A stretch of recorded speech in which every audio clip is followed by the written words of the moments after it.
সন্ধ্যায় বাসায় বসে থেকে কি কি রান্নাবাড়ি করলাম, কি খেতে মন চাইলো হঠাৎ। শুধু যে আমি একাই রান্নাবাড়ি করব তাও না, আমি করব আমার ছোট ভাই বোন, আমরা তিনজন মিলে আজকে কি রান্না করলাম সবকিছু মিলে আজকের এই ব্লগটা। আর এটা ছিল বিকালের দিকে, একটু চকবার আইসক্রিম খেতে মন চাইছিল, তাই জন্য তিন ভাই বোন মিলে তিনটা কিনছিলাম, কিনে নিয়ে এসে খাইলাম। জানি না কি হবে, ঠান্ডা লাগবে কি লাগবে না সেটাও জানি না, বাট খেতে মন চাইছে, এটাই হচ্ছে সব থেকে বড় কথা। খাবো তো খাবো। এদিকে ছোট বোনকে লেগে দিচ্ছি পেঁয়াজ আর কাঁচামরিচ কাটার জন্য, আর আমি এখানে বসে বসে ভিডিও করতেছি। তার মধ্যে হঠাৎ দেখি কারেন্ট চলে গেছিল।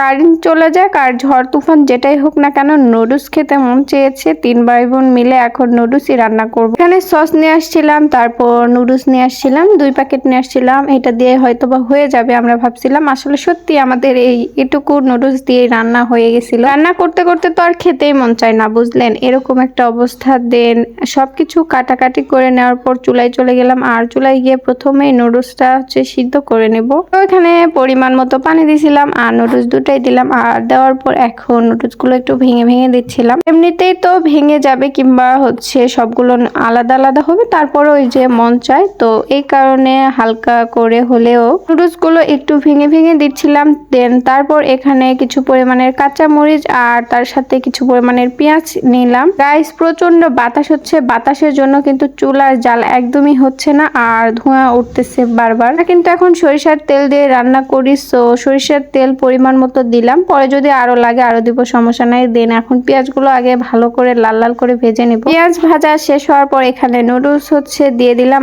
আর নুডলস দিয়ে দেওয়ার পর এখন তো এখানে ডিম একটা ভেঙে দিব। ডিম নুডলসের না দিলে নুডলসের স্বাদটাই বোঝা যায় না, এই কারণে আমি তো যে কয়েকবার নুডলস রান্না করি না কেন ডিম সাথে দেই। ডিম দেওয়ার পর হালকা কিছুক্ষণ নাড়াচাড়া করলাম, আর তারপর যে নুডলসের মশলাগুলো ছিল ওই মশলা দুইটাই কিন্তু অ্যাড করে দিছি। তো এই দুইটা অ্যাড করে দেওয়ার পর একটু সামান্য কিছু পরিমাণে তেলও অ্যাড করে দিব আবারও। সবাই কিন্তু ভিডিও দেখে বুঝতেই পারতেছেন আসলে কিন্তু আমাদের বাসায় কারেন্ট নাই, মানে আমাদের এলাকাতে কারেন্ট নাই। কারেন্ট না থাকা অবস্থায় আমরা এরকম ভাবে রান্নাবাড়ি করলাম। তো রান্না অবশেষে শেষ। তো একটা বাটিতে এখন সবগুলো নুডলস তুলে নেব। আর এদিকে আমার ছোট বোন তো কনফিউশন, যদি সবগুলো নুডলস পড়ে যায় তাহলে আমাদের কষ্টটাই বৃথা হয়ে যাবে। সো এই কারণে আর কি করব বলেন দেখি। সো তারপর সবকিছু তুলে নিয়ে আসার পর এখানে এখন সস দিব। তো আবার তিনটা সসের প্যাকেট নিয়ে আসছিলাম, এগুলো সবগুলো দিয়ে এখন মাখবো। ছোট ভাই ছোট বোন আমি সবাই মিলে, তার সাথে কিন্তু আমার আব্বু ছিল, আমরা সবাই মিলে আজকে কিন্তু নুডলস